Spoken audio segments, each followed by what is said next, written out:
Hey everyone, my name is Melanie Smith and I'm the owner of Simply Seamed. Today I'm going to talk to you about tracing your patterns for production work. Now this is a technique that you would use if you plan on making multiple copies of the same thing, say for selling online or for selling at a craft fair. This is probably not very useful if you're just going to make one or two items because it's a little labor intensive up front. But you're going to end up with a pattern that's going to be really sturdy and last you for a long time, and it's going to put up with the repetitive cutting that you're going to be doing if you're going to be making multiple copies. So what you're going to need is, of course, first your pattern. Now this can be a PDF pattern that you've already printed and taped together. It can be one that you've purchased and is just on the tissue paper. Today we're going to be working on a romper that I designed, which is hanging up there. Pattern for sale soon, once I get it completed. And I'm going to be tracing off a size 4. In addition to your pattern, you're going to need kind of a heavy-duty poster board. Now there's all different kinds. I prefer this brand here. It's made by Pack-On, and it specifically says on the label, the heavy poster board. I like this poster board for several reasons.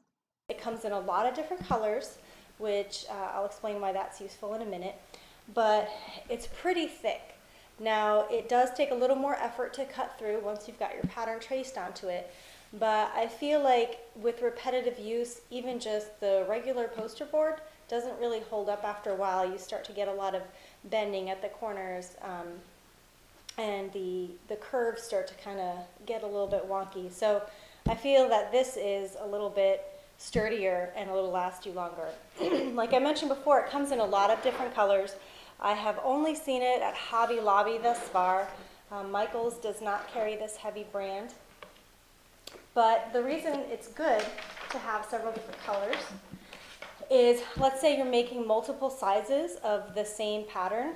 You can do all of the pieces in the same color for each size. And then let's say if you're laying it out onto a big table like this one here, and let's say you're cutting out a size 2, 3, and 4 all at the same time, if you've got them color coded, it's a lot easier to keep track of your pattern pieces, and you know that A, you have all the pieces that you need laid out, and B, after you cut them, just keep the cut fabric together with the colored card poster board, and then you won't forget, like, oh my gosh, is this like a size 2 or a size 4? I can't really tell, and it will just save you a whole lot of time. And what I like to do is, after I've had my pattern cut, I put all the colors together and then I clip them together with just a little clip like this, and then I can store it in a drawer, and whenever I need it, I can just pull it out. I've got all the pieces I need right here in whatever size I need. Super simple. So, in addition to those materials, you're going to need a few tools, nothing too elaborate. A tracing wheel is really handy to have. I prefer the kind with the spikes, only because the solid ones don't make a heavy enough line when we're tracing onto the poster board. Of course, a pencil, because you are going to have to darken those lines after you make them, an eraser in case you mess up, and it never really hurts to have a few rulers, because you're going to be tracing it by hand, and of course you're not going to be perfectly straight. So once you darken up those lines, it's good to have a nice straight line and a nice smooth curve. So these are really handy to use for that. Okay, so let's get started. I'm going to be making this pattern in a size 4 in the green. And what you do is you just lay your pattern on top, and you kind of got to guess a little bit. I try to do my best to line up the corners along the edges if I can. Just make good use of those edges.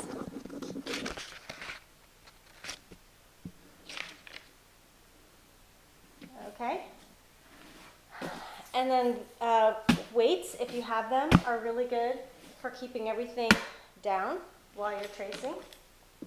You take your tracing wheel and you're just going to trace around the size that you want. You've got to push really, really hard because you're going to just make little tiny dots, but they need to be visible enough so that you can trace over them later with a pencil or a pen. So I'm going to go ahead and do that. Okay, so that's one piece done. And it never hurts to just check and make sure that you can see all those marks. And I stayed lined up, so that's good too. So I'm going to go ahead and trace this one first. Okay, so I'm just going to go over it with pencil, or if you're really bold, you can use a Sharpie. That's fine too. You just want to make this line darker. Okay, and after you've traced it, you just want to write down what that pattern piece is so you don't forget. And also, you of course would want to trace any markings or notches, anything like that, the grain line, etc., etc. Don't forget to mark your fold lines either. So now we have one piece. You're just going to continue in that fashion. You don't have to worry about lining things up according to the grain line because this is just paper. So try to fit everything in as best you can, as tightly as you can, just to save on the poster board because this poster board is not super cheap. I try to line up my lines as best I can to existing lines. That way I only have to cut that line one time. And I'm going to put a weight here because I don't want that to move. So I have a line here that I'm lining up against the edge of the poster board. And then I have a line going this way that I'm lining up against the edge of this other pattern piece, which is also just a straight line. So obviously that's not going to work if you have curved lines, but if you've got straight lines and you can line them up right next to each other or right on top of each other, then you only have to cut through that poster board one time. Sometimes if I have a piece that's perfectly square or rectangular, like a casing, I'll just mark the corners with this, and then I will go through and use my ruler to make the box. It's just easier, saves a little pressure on the wrist from having to make all those dots and push down on this wheel. If you feel it's easier to cut around your pattern pieces sort of generally, I would recommend that. I forgot to do that when I was starting this pattern, and it's getting kind of hard to wrangle all of these pattern pieces. So I'm going to go ahead and just generally cut out the big pieces so that I can lay them out a little more easily.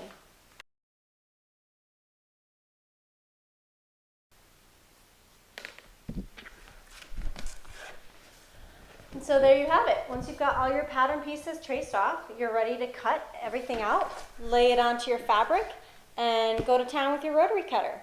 So I hope you learned something today. Thanks for joining me. Hopefully I'll be making more of these kinds of videos. I hope you found it useful and informative. And have a great day.